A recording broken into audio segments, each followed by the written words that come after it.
Ассаламуалейкум. Қыстың күні, қыстың аязында суықта қатып қалған суды қалай ерітуге болады? Ол пластик болсын,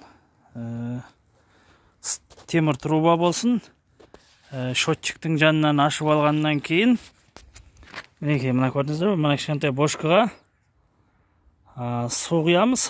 Одан кейін суға тұз салып, сол тұзды суды астынан от жақса да болады, отын жағып, я болмаса газ баллончиктермен, я болмаса бензин құйып немен қыздырып, сосын қызғаннан кейін мынау шлангының аузынан бу шығып, ыстық бу барып, сол қатып қалған трубадағы мұздарды ерітетін болады. Осындай ұзын шланг жіңішке трубалар керек.